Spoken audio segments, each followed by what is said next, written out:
જય મહારાજ. હું શ્રી સરસ્વતી વિદ્યા મંદિર અકલાચા સ્કૂલમાં ટ્રેન્ડ બ્યુટી એન્ડ વેલનેસમાં ધોરણ 9 અને 10માં ફરજ બજાવું છું. આજે આપણે થ્રેડિંગ એટલે શું, કોને કહેવાય થ્રેડિંગ, એની રીત વિશે થોડી સમજ મેળવીશું.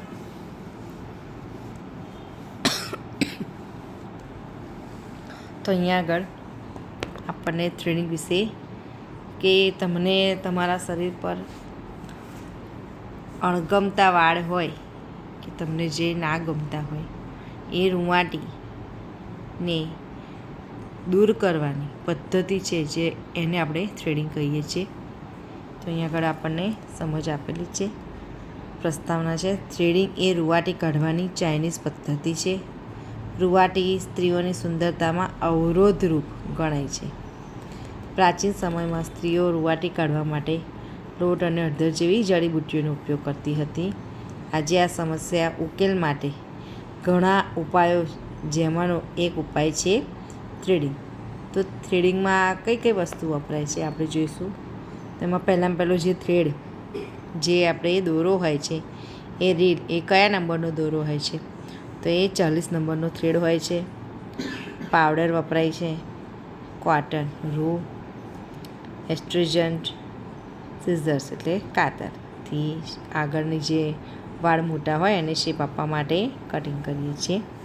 તો થ્રેડિંગ ક્યાં ક્યાં થઈ શકે, તો થ્રેડિંગ આઈબ્રો, અપર લિપ્સ એટલે હોઠની ઉપરનો સાઈડનો ભાગ, એને અપર લિપ્સ કહે છે. ફોરહેડ એટલે કપાળનો ભાગ આવે છે. સાઈડ બ્લોક્સ એટલે કણની બાજુનો ભાગ, અને ચીન એટલે આપણે નીચેનો ભાગ.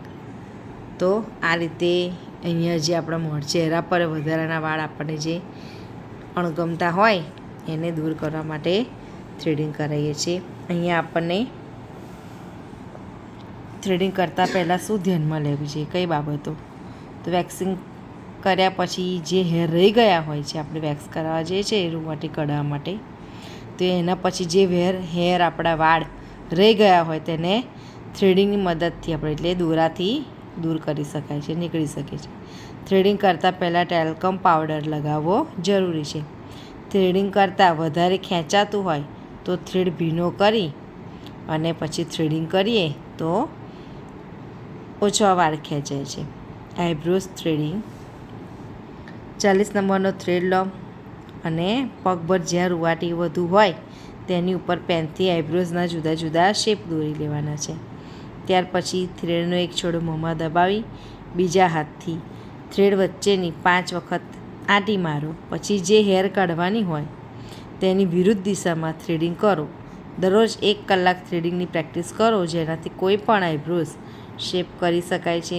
આઈબ્રોઝ નીચે દર્શાવેલા જુદા જુદા શેપમાં હોય છે. અહીંયા આગળ આઈબ્રોઝ કેટલા પ્રકારમાં જોવા મળે છે, તો આ કમાન આકાર છે, પણ એમાં ઠીક એટલે જાડી, પછી મીડિયમમાં જોઈએ તો આવી રીતના થાય, અને એનાથી પતલી એટલે આ થીન છે, એટલે જાડી આપણે દેખાયા છે તમને શેપ, થીન, મીડિયમ અને થીક એટલે આ વધારે જાડી તમને જોવા મળશે.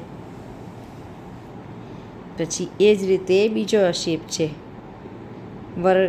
વળાંક આકાર છે. એ વળાંકમાં તમને જોવા મળે તો જેને પાતળીનીઓ હોય ને, જેને એમ કે પાતળી આઈબ્રો ગમે, એ વળાંક આકારમાં આ થીન, આ મીડિયમ છે, અને આ થીક છે. થીક એટલે જાડી, સૌથી જાડી આ આપણને જોવા મળશે, તેનાથી પાતળી, અને સૌથી પાતળી પહેલી છે થીન.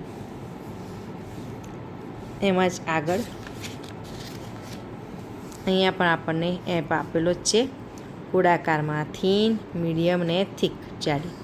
આ સીધી આઈબ્રો, જેને મોઢાનો ચહેરાનો કેવો છે આકાર એની ઉપર આધાર રાખે છે. સીધી માં 3 છે, થીન, મીડિયમ અને થીક. અને ખૂણાવાળી, જેને અહીંયા આગળ આઈબ્રો, અહીંયા આગળથી ખૂણો પડતો હોય એને આ ખૂણાવાળી આઈબ્રો. આ છે થીન, મીડિયમ અને થીક. હવે અપર લિપ્સ એટલે લિપ્સની ઉપરનો ભાગ મેં જે તમને કહ્યું ને કે લિપ્સની ઉપરનો પાર્ટ, લિપ્સની ઉપરનો પાર્ટ ખૂબ જ નાજુક હોય છે. જો તેના પર થ્રેડિંગ સાવધાનીપૂર્વક ન કરવામાં આવે તો સ્કિન છોલાઈ જાય છે. તેથી ત્યાં સ્કિન ટાઈટ કર્યા પછી જ થ્રેડિંગ કરવું. તો આપણે જ્યારે હોઠની ઉપરના ભાગનો હોય તો આપણી જે જીભ છે આ રીતે એ હોઠના ઉપરના ભાગની નીચે લઈ જઈને એટલે સ્કિન એટલી ટાઈટ કરીએ તો એટલો ભાગ છોલાયા વગર આપણે સાવધાનીપૂર્વક સરસ રીતે થ્રેડિંગ કરી શકીએ છીએ. પછી ફોરહેડ છે. ફોરહેડ એટલે કપાળનો ભાગ છે.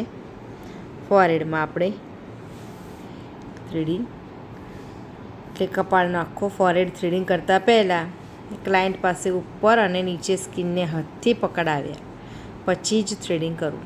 એટલે આ રીતે આપણે હાથથી પકડીને આમ એવી રીતે પકડીએ તો આ કપાળનો ભાગ જે છે એ ચામડી ટાઈટ હોય એટલે આપણી થ્રેડિંગ સરસ રીતે થઈ જાય, ખેંચાય નહીં અને એનાથી શું આપણી સ્કિન છોલાશે નહીં. અને હંમેશા થ્રેડિંગ વિરુદ્ધ દિશામાં થ્રેડિંગ કરવું જોઈએ.